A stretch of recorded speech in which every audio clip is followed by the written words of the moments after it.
नमस्ते सदावत्सले मातृभूमि। बड़े विशेष विषय पर हम लोग चर्चा करने जा रहे हैं जो भारत के भविष्य को लेकर बहुत सारी अटकलें खड़ी करता है।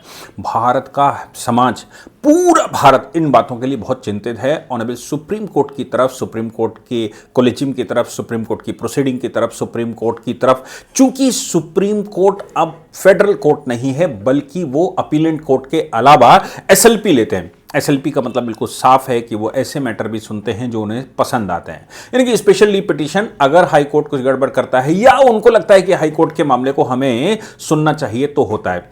पाकिस्तान ने हाल ही में फेडरल कोर्ट बना दिया है, फेडरल कॉन्स्टिट्यूशन कोर्ट बना दिया है। संसार के ज्यादातर देशों में फेडरल कोर्ट होते हैं या फिर सुप्रीम कोर्ट या फिर वहां पर कॉन्स्टिट्यूशनल कोर्ट सिर्फ इसलिए होते हैं ताकि वो कॉन्स्टिट्यूशन के विषयों पर सिर्फ इंटरप्रिटेशन कर सके।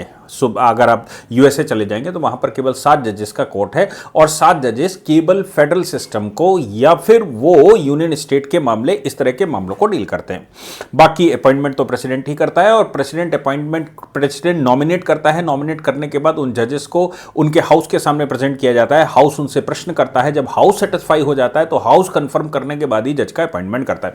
यानी कि हाउस में जो लोग भी रिप्रेजेंटेटिव आते हैं वो अपने आड़े तिरछे सवाल पूछते हैं। जिसको जो मर्जी हो वैसे सवालों का एक पुलंदा बनाया जाता है, उनसे सवाल पूछा जाता है। इसके बाद वोटिंग होता है और वोटिंग होने के बाद जजेस के अपॉइंटमेंट होते हैं। क्यों? क्योंकि जजेस को केवल कानून ही नहीं आना चाहिए, जजेस को सॉवरेंटी भी आनी चाहिए, जजेस को देश का स्वभाव मालूम होना चाहिए, जजेस को सरकार की पीड़ा पता होनी चाहिए, जजेस को विदेश नीति के बारे में जानकारी होनी चाहिए, जजेस को देश की इंटीग्रिटी के विषय में जानकारी होनी चाहिए। अगर जजेस वो नहीं जानते और केवल कानून के पुलंदे हैं, अगर वो केवल कानून के स्पेशलिस्ट तो हो सकते हैं लेकिन वो भावना कहां से पैदा करके लाएंगे? आपको याद होगा होता कमेटी बनी थी आईएएस के विषय में। मनमोहन सिंह ने ये कहा था कि हम 25 वर्ष की आयु तक हम एक इंस्टीट्यूट खोलेंगे जहां पर बच्चों को भर्ती करके उनको पढ़ाएंगे और पढ़ाने के बाद उनका एग्जाम लेंगे। अगर वो एग्जाम में क्वालिफाई हो जाते हैं तो उनको आईएएस घोषित कर देंगे। अगर नहीं क्वालिफाई हो पाते हैं तो फिर उनको एमबीए की डिग्री या फिर एडमिनिस्ट्रेशन की डिग्री देकर छोड़ देंगे। इस बात को मुझे खूब याद है। बहुत भयंकर क्रिटिसाइजेशन भारत में हुआ था और ये कहा गया था कि हमें पोपट नहीं चाहिए, हमें किताबी कीड़े नहीं चाहिए। एडमिनिस्ट्रेशन चलाने के लिए, सरकार चलाने के लिए, देश चलाने के लिए ऐसे लोग हमें चाहिए जिनको समाज मालूम हो, जिनको स्ट्रगल मालूम हो, जिनको समाज के अंदर की समस्याएं मालूम हो और जो खुद स्ट्रगल करके आए हों। होता कमेटी की रिकमेंडेशन के बावजूद मुझे खूब याद है वो लागू नहीं हो पाया था। आज भी आईएएस का कंपटीशन ओपन होता है।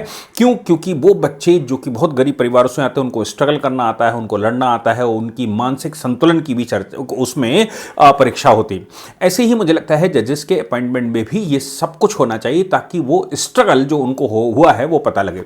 इसीलिए किसी जज को पोपट नहीं, पोपटी मतलब पोपट से मतलब है कि केवल किताबी कीड़ा हो, उसको कानून का बहुत अच्छी जानकारी हो, कानून की उठापटक बहुत अच्छी हो सकता है कि वो रियलिस्टिक स्कूल का मास्टर हो। रियलिस्टिक स्कूल हम उसको कहते हैं जो जुडिशरी के माध्यम से देश को देखता है, जुडिशरी के माध्यम से देश को समझता है। लेकिन उसकी परीक्षा जो यूएस करता है वो ये करता है कि उसको हाउस में बुलाकर उससे प्रश्न पूछता है और उन प्रश्नों के पूछने के बाद उसको क्लियर करता है। मुझे लगता है भारत में भी ऐसा किया जा सकता है। लेकिन भारत एक यूनिक डेमोक्रेटिक तरीका देश है, इसलिए हमारे संविधान निर्माताओं को यह नहीं लगा होगा कि जज बनने के बाद वो देश के विरुद्ध इतने फंडामेंटल राइट या फिर इतने व्यक्ति के राइटों के नाम पर ऐसा ना हो, सॉवरेंटी के ऊपर भी हमला हो जाए। जैसे भारत में ये भी नारे लगे भारत तेरे टुकड़े होंगे और ये भी नारे लग रहे कितने अफजल मारोगे, हम हर घर से अफजल। ये भारत में होता रहा और इन लोगों को रिलीफ भी मिलती रही। भारत में आतंकियों को भी रिलीफ मिलती रही, भारत में उग्रवादी आतंकवादियों को भी रिलीफ मिलती रही, यहां तक कि कसाब को भी रिलीफ मिलने का नंबर आ सकता था। कुल मिलाकर मैं जो कहना चाहता हूं वो ये है कि किताबी आधार पर, कानून के आधार पर, किताबी इंटरप्रिटेशन के आधार पर कानून चलता है। कानून के आंख में पट्टी होती है, उसके कान बंद होते हैं, ना वो उसको सुनाई देता है, ना उसको दिखाई देता है, ना उसको देश की रास्ता दिखाई पड़ता है। इसीलिए चूंकि ऐसे कानून भारत का चलता है, जजेस को बहुत बार मालूम होता है, चूंकि मैं उसी फील्ड से हूं इसलिए बहुत बार मालूम होता है कि ये निर्दोष है, लेकिन कागज कह रहा है कि ये दोषी है तो लिखना पड़ता है। बहुत बार ये मालूम होता है कि ये निर्दोष है, ये दोषी है, लेकिन कागज उसका पूरा नहीं हो रहा है तो उसको छोड़ना पड़ता है। ऐसी व्यवस्था को सिर्फ मैकेनिकल व्यवस्था कहा जाता है, इसको लाइव व्यवस्था नहीं कहा जा सकता। ये बड़ी भारी समस्याएं थी। अब ऐसी परिस्थिति में हर व्यक्ति कोर्ट की तरफ देखता है, चूंकि कोर्ट हर मामले में अब देश में कोई मामला ऐसा नहीं रहेगा। अब तो कोर्ट गवर्नर को आदेश देने लगा, प्रेसिडेंट की पावर भी इस्तेमाल करने लगा, प्रेसिडेंट को भी, जो प्रेसिडेंट उसको शपथ दिलवाता है उसको भी ओवरलैप करके ऑर्डर कर देता है। यहां तक कि जो संविधान बनाने वाले लोग हैं उनके मस्तिष्क में जो चला करता था उसको भी कभी ओवर पास कर देता है। मैं पिछले कई वर्षों के बाद, मुझे आज के जो चीफ जस्टिस हैं, भले ही थोड़े समय के लिए बैठने वाले हैं, 15 महीने के लिए बैठने वाले, लेकिन उन्होंने शपथ लेने के बाद जो टिप्पणियां की हैं, हालांकि उनके विषय में मैं आपको बता दूं कि वो हरियाणा के रहने वाले हैं। हरियाणा का मैं फैन इसलिए हूं, किसी जाति, किसी परंपरा, किसी व्यवस्था का नहीं, हरियाणा का फैन मैं इसलिए हूं क्योंकि हरियाणा प्योर राष्ट्रवादियों का है। भाषा जैसी भी हो सकती है लेकिन उनका इंटेंशन बिल्कुल करेक्ट होता है। अब इंटेंशन, अब कुछ लोग बिगड़े आपके हमारे अनुभव में भी आते हैं, बिगड़ने वाले एक्सेप्शन सब जगह पाए जाते हैं, तो उनमें कुछ एक्सेप्शन भी होते हैं, लेकिन सामान्यतः हरियाणा का व्यक्ति सीधी सीधी बात करने वाला होता है, ज़्यादा घुमा फिरा के बात नहीं कर पाता है। कुछ एक्सेप्शन मैंने कहा सब जगह होते हैं। वो घोर हरियाणा से आता है, मतलब वो किसी बॉर्डर एरिया, हरियाणा के किसी बॉर्डर एरिया से नहीं थे, प्योर हरियाणा से आते हैं। उनके चीफ जस्टिस रहते हुए या फिर उनके पंजाब हरियाणा हाई कोर्ट में रहते हुए बहुत सारे लोग हरियाणा पंजाब की प्रैक्टिस उनके किए हुए हैं, वो हमारे संपर्क में भी है। उन्होंने सबने एक सुर में कहा कि ऑनरेबल जस्टिस सूर्यकांत जब वहां पर थे तब भी रिलीफ देने में विश्वास करते थे, और सुप्रीम कोर्ट में तो हम देख ही रहे हैं कि वो रिलीफ देने में विश्वास करते हैं। इसके अतिरिक्त कम बोलते हैं, ज्यादा वार्ता नहीं करते, लेकिन टू द पॉइंट करने वाले व्यक्ति हैं। राष्ट्रवादिता उनके जजमेंटों में झलकती है, यह बात कंफर्म है। वो कानून से परे एक ब्रॉड व्यू में सोचते हैं। इसलिए अभी 2-3 प्रकरण ऐसे आ गए जिनमें मुझे लगता है कि इनकी एनालिसिस करना आवश्यक है। अगले 15 महीने हमारे कैसे जाने वाले हैं और हमको क्या रिलीफ मिल सकती है, हमारे देश में क्या परिवर्तन आ सकता है, यह सब कुछ दिखेगा। पहला तो शपथ लेने के बाद आए, कल 26 नवंबर का कार्यक्रम था। पहला विषय में 3 उनके इलस्ट्रेशन 4 को इकट्ठा करूंगा और फिर बताऊंगा। और जब वो ये 26 नवंबर के कार्यक्रम में आए तो उससे पहले हम सबको मालूम है कि सुप्रीम कोर्ट बार एसोसिएशन ने भी एक कार्यक्रम रखा था, और सुप्रीम कोर्ट बार एसोसिएशन ने तमाम देशों के चीफ जस्टिस आए हुए थे, तमाम देशों के जजेस आए हुए थे, उनके बीच में वार्ता हुई। फिर लॉ डे का, संविधान दिवस का जो कार्यक्रम था वो माननीय राष्ट्रपति महोदय के सामने भी हुआ। उस समय भी उन्होंने कहा कि मैं समझता हूं कि ग्रीवेंस को कैसे सॉल्व किया जाए, मैं समझता हूं कि कैसे रिलीफ दिया जाए, मैं समझता हूं कि हमारे पास जो इस समय की समस्याएं हैं कि ये जो एक बेंच दूसरे बेंच को ओवरलैप कर जाती है, एक बेंच के जजमेंट को दूसरी बेंच, ये पिछले कई वर्षों से ये ट्रेंड चल रहा है कि बेंचें बदलती हैं तो जजमेंट बदल जाते हैं। ये हमारे लिए शर्मनाक बात है। को बहुत सारे कॉन्स्टिट्यूशनल, हमारे पास 25 कॉन्स्टिट्यूशनल कोर्टें हैं, इसके अलावा उनकी बेंचें हैं, सुप्रीम कोर्ट है, सुप्रीम कोर्ट की बेंचें हैं। ये बेंचें एक दूसरे के साथ सामंजस्य नहीं बैठा पाती, या फिर इनके जजमेंट अलग अलग क्यों दिखते हैं। एक बेंच का जजमेंट परिपूर्ण क्यों नहीं होता कि दूसरी बेंच को उसको बदलना पड़ता है, फिर दूसरी बेंच का जजमेंट आता है तो तीसरी बेंच उसको बदलती है। ये ट्रेंड बहुत दिनों से मैं देख रहा हूं, जो हमारे लिए अच्छा नहीं है, ये हमारे लिए एक नेगेटिव पॉइंट है। ये बात उन्होंने कही तो मैं समझता हूं उसके बाद चीफ जस्टिस कई एक देशों के चीफ जस्टिस के साथ एक सामूहिक बेंच बनी हुई थी। सामूहिक बेंच में एक सज्जन मेंशन करने चल रहे हैं। उन्होंने कहा कि ऑनरेबल चीफ जस्टिस, मैं आपसे ये आग्रह करता हूं कि एनजेएससी को बहाल कर देना चाहिए, कॉलेजियम को खत्म कर देना चाहिए। वो इंग्लिश में वार्ता कर रहे थे। इंग्लिश में वार्ता करते समय उन्होंने कहा कि मैंने इससे पहले भी बेंचों को ये कहा था कि कॉलेजियम सिस्टम अच्छा नहीं है, इसकी जगह नेशनल जुडिशियल अपॉइंटमेंट कमीशन बैठना चाहिए या जुडिशियल अपॉइंटमेंट कमीशन बैठना चाहिए, और मैं आपसे आग्रह करता हूं कि इसको रिव्यू करें और कॉलेजियम को खत्म करें। ये उन्होंने सार्वजनिक बेंच में कहा। ऑनरेबल चीफ जस्टिस ने उनसे हिंदी में बात करने लगे। मुझे लगता है हिंदी में बात करने का कारण ये भी रहा होगा कि हमारे देश के जो दुखती रग है वो वकील साहब ने भरी बेंच में उठा दिए, जहां पर कई एक देशों के चीफ जस्टिस या जजेस बैठे हुए थे। ऐसी परिस्थिति में जब कई एक देशों के चीफ जस्टिस या जजेस बैठे हों, उस समय इंग्लिश में बात करना और ये बताना कि जजेस के द्वारा जजेस का अपॉइंटमेंट होता है और ये भारत का पुलंदा खोल देना भरी अदालत में, ये मुझे लगता है अच्छा नहीं लगा होगा, इसलिए वो हिंदी में बात करने लगे। जज जो वकील साहब गए थे मेंशन करने के लिए, उन्होंने कहा कि साहब हम हिंदी जानते नहीं, हम तो अंग्रेजी में बात करते हैं। चीफ जस्टिस ने कहा हम इस पर विचार करेंगे। उन्होंने कहा कि नहीं साहब इस पर विचार करिए। उन्होंने कहा यस मैं इस पर विचार करूंगा और ये विचार करने योग्य विषय है। इस बात की हालांकि खबरें तो बहुत ज़्यादा उड़ी, लेकिन इसके दो पहलू हो सकते हैं। एक पहलू तो यह है कि वो हिंदी में उन जजेस के सामने इस पंचायत को खोलना नहीं चाहते थे ताकि विश्व को कोई गलत मैसेज ना चला जाए, इसलिए वो हिंदी में बात करने लगे। फिर भी उन्होंने सांत्वना देकर कम से कम उस समय स्टॉप करना चाहते होंगे और वो ये हिंदी में कहने लगे कि तुम इसीलिए यहां पर आए हो ना कि मैं बोलूं या मैं हिंदी में बोलूं या मैं बोलूं या ये बात सब निकल कर बाहर आए और इस पर चर्चा हो। वकील साहब अपनी बात कहते रहे, हालांकि बाद में चीफ जस्टिस ने कहा कि हम इस पर विचार करेंगे। अब ये कैजुअल वे में कहा या वैसे कहा मैं नहीं बता सकता, लेकिन हाँ ये बात कही उन्होंने कि विचार करेंगे। हालांकि बहुत सारे न्यूज़ एजेंसियां और पेपर्स भरे पड़े हैं इस बात को कि एनजेसी पर विचार होगा और दोबारा कोलिजियम खत्म करके आ सकते हैं।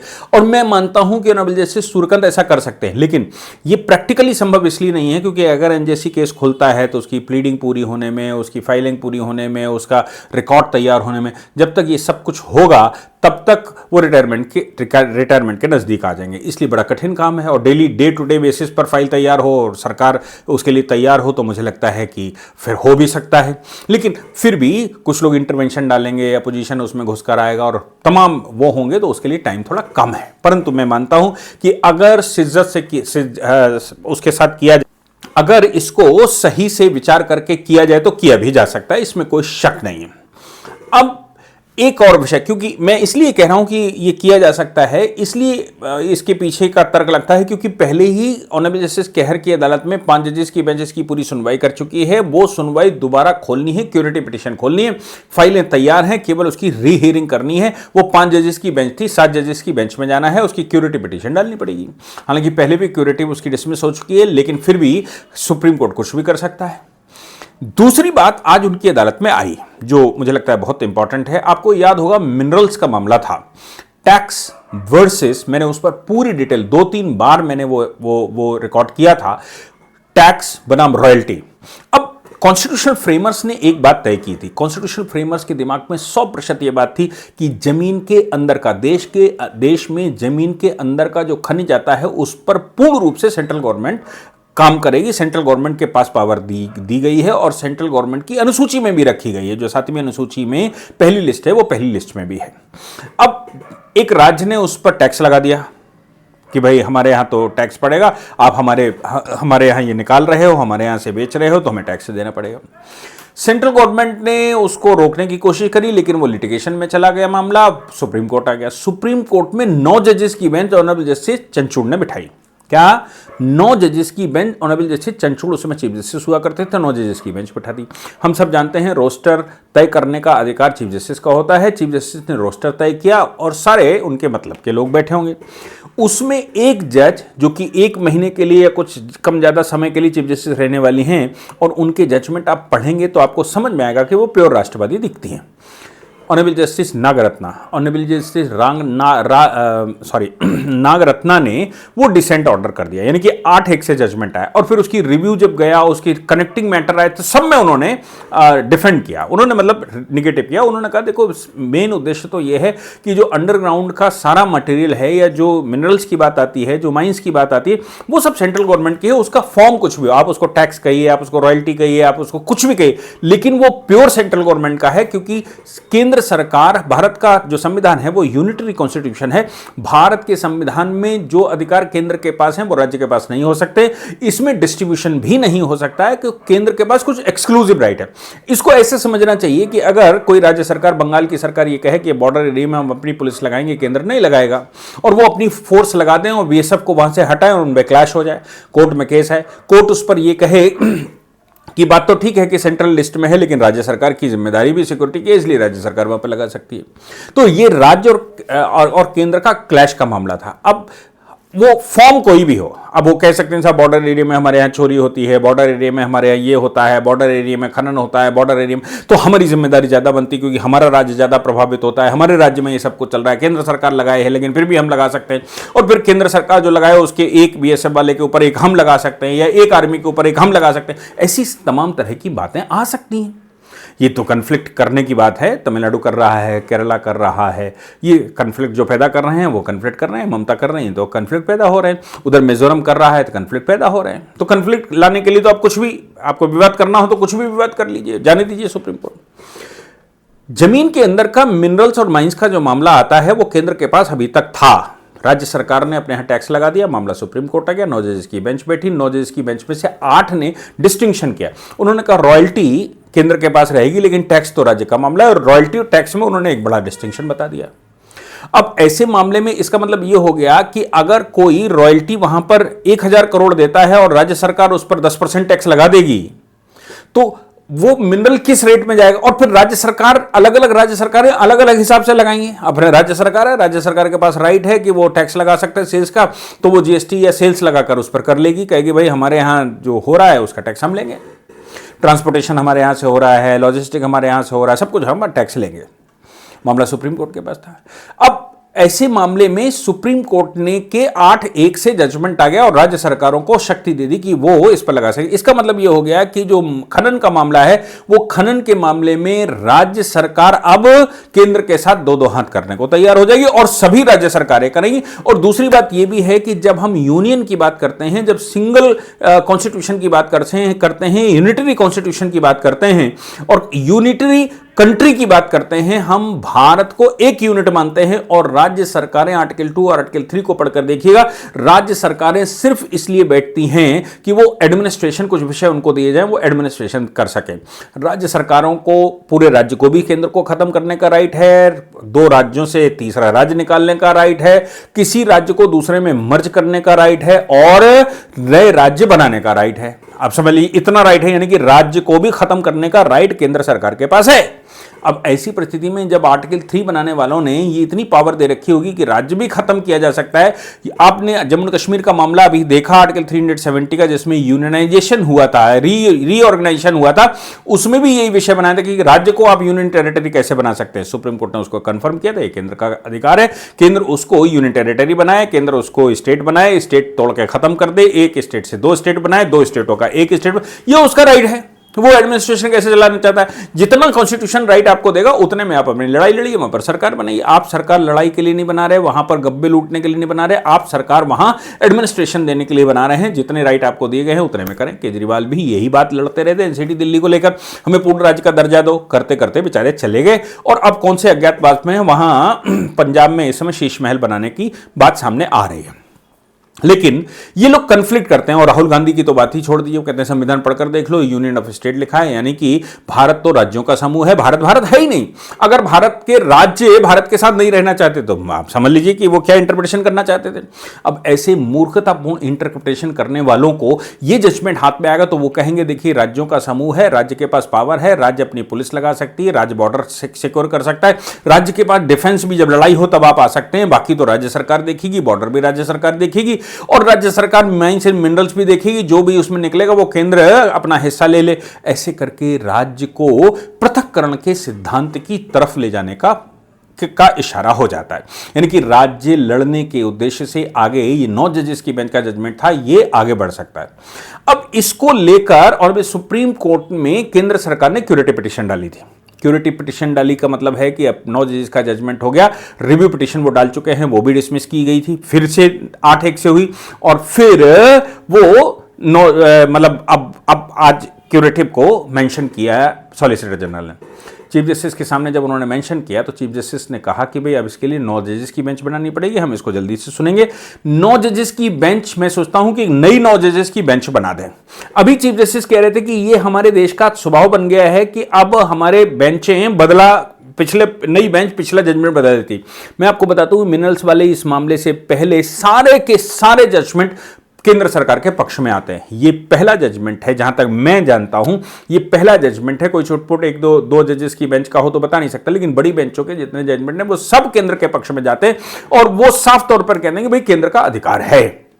लेकिन ये 9 जजेस की बेंच का ऑर्डर आ गया, इसका मतलब ये हो गया कि पृथक्करण सामने दिखाई पड़ता है, इसलिए क्यूरिटी पिटीशन अब इसमें लगाई गई है। चीफ जस्टिस है तो डिसमिस कर देते।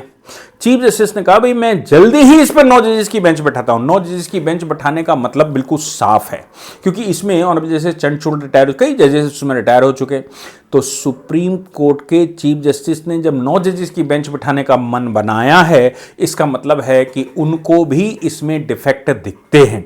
उन्होंने कहा कि सुप्रीम कोर्ट के जो जजमेंट्स हैं, उससे पहले उन्होंने कहा सुप्रीम कोर्ट के जो जजमेंट्स हैं वो जजमेंट कई एक बेंचें आपस में कन्फ्लिक्टिंग क्यों हैं। पुरानी बेंच नई बेंच का जजमेंट, नई बेंच पुरानी बेंच का जजमेंट पलट क्यों नहीं हम एक पार्टिकुलर प्रिंसिपल स्थापित कर पाते हैं। इसका इशारा बिल्कुल, उनका इशारा बिल्कुल साफ था। वो इशारा ये था कि ऐसे मामलों में, ऐसे किसी भी मामले में इंटेंशनली, जो इंटेंशन आप कर लेंगे, लिखाई तो आपके हाथ में है, वो ग्राउंड बनाइए और लिख दीजिए। आपके पास जजमेंट भी होते हैं और उन जजमेंटों में दोनों साइड की बात भी लिखी होती है, और फिर आपको पलटना हो तो 7 के बाद 9 बैठा दीजिए, 9 उसको पलट देंगे।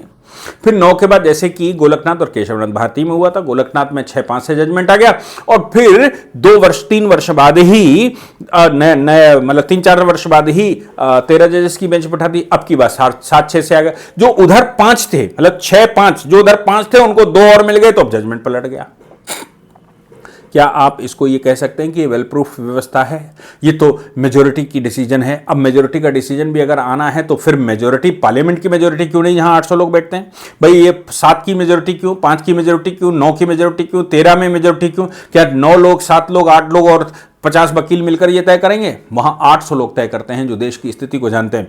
ये बहुत सारी एनोमलीज इस समय सामने हैं। तो एनजेएससी वाले मामले में उन्होंने कहा कि हम फिर से विचार करेंगे। हालांकि मैं समझता हूं कि वो सीरियस बात थी कि नहीं थी पता नहीं, लेकिन उससे पहले उन्होंने कहा ये बेंचें जो पिछले वाले जजमेंट को बदलती हैं, ये इशारा ये इस बात को भी करता है कि आपको याद होगा कि 1982 में एक जजमेंट आया था एसपी गुप्ता का। उसमें उस समय के चीफ जस्टिस ने ये कहा था अपॉइंटमेंट हमारा काम नहीं है, अपॉइंटमेंट एग्जीक्यूटिव फंक्शन है, वो केंद्र सरकार को होना चाहिए, लेकिन केंद्र सरकार इन विषयों पर एक अलग से न्यूट्रल कमेटी बनाए, जुडिशियल अपॉइंटमेंट कमीशन बनाए। ऑस्ट्रेलिया के तर्ज पर यह जजमेंट में लिखा था कि ऑस्ट्रेलिया के तर्ज पर जुडिशियल अपॉइंटमेंट कमीशन बनाए ताकि अपॉइंटमेंट भी ऐसा लगे कि इसमें पारदर्शिता है। बाद में ये कह दिया गया कि नहीं, ये तो सेपरेशन ऑफ पावर के प्रिंसिपल के खिलाफ बनता है। सेपरेशन ऑफ पावर तो बेसिक स्ट्रक्चर है और बेसिक स्ट्रक्चर होने के नाते हमारे जजेस हम ही अपॉइंट करेंगे। अब आप सोचिए, वो भी 5 जजेस की बेंच का जजमेंट था, उसके बाद फिर से उसको पलटा गया। तो इसकी तरफ इशारा ऑनरेबल जस्टिस सूर्यकांत का था कि पहले कोई जजमेंट आ जाता है, उस जजमेंट का फॉलो क्यों नहीं करते, उसको फिर पलट देते हैं, तो क्यों ना उन जजमेंटों को फॉलो किया जाए। इसका मतलब यह हो गया कि एनजेएससी के मामले जिसमें कहा गया था जुडिशियल अपॉइंटमेंट कमीशन होना चाहिए, क्यों ना उस जजमेंट को फिर से सुनवाई करी जाए। और ये कन्फ्लिक्टिंग हो गए हैं तो इनकी जजमेंट की सुनवाई करी जाए और सुनवाई करके तय किया जाए। और यहां पर 9 जजेस की बेंच, चूंकि पहले से सारी बेंचें ये कहती आई हैं कि नहीं, माइंस एंड मिनरल्स का मामले में केंद्र सरकार को पूरा अधिकार है। आप शब्द कोई भी इस्तेमाल करिए, लेकिन केंद्र को पूरा अधिकार है। और ये 9 जजेस की बेंच ने राज्य को भी उसमें हिस्सेदारी डलवा दी और कन्फ्लिक्टिंग पॉइंट डाल दिया। क्यूरिटी पिटीशन के मामले में आज मेंशन करते समय सरकार ने कहा कि ये जो मामला है इसमें साहब जल्दी कर दीजिए, क्योंकि राज्य सरकारें हमारे यहां अलग अलग मन की हैं, वो उनका यूनिफॉर्म सिस्टम नहीं है। इसका मतलब ये हो गया कि राज्य सरकारें अपने यहां आकर्षित करने के लिए माइनिंग के लिए या बाकी मामलों के लिए वो फिर अपनी पॉलिसियां अपने अपने हिसाब से बनाएंगी, जिससे हमारे देश में एक यूनिवर्सल प्रिंसिपल लागू नहीं हो पाएगा। इसलिए इसको जल्दी सुनना आवश्यक है। चीफ जस्टिस ने जब 9 जजेस की बेंच की बात कही तो मैं उसी समय समझ गया था कि ये अगर वो जल्दी से इसको बना लेते हैं और इसकी सुनवाई हो जाती है तो ये संभव है कि ये पलट जाए। मैं समझता हूं उन्होंने इशारा किया है, उनका इंटेंशन बिल्कुल साफ है। जुडिशरी पर विश्वास बढ़ाना चाहते हैं, लोगों का विश्वास स्थापित करना चाहते हैं। आगे क्या होगा ये तो आगे तय होगा, लेकिन आज जो उन्होंने किया उसको लेकर मुझे लगा कि नहीं, वो बिल्कुल अपने सही पाथ पर हैं जहां पर उनको जाना चाहिए था। जय हिंद, जय भारत, वंदे मातरम।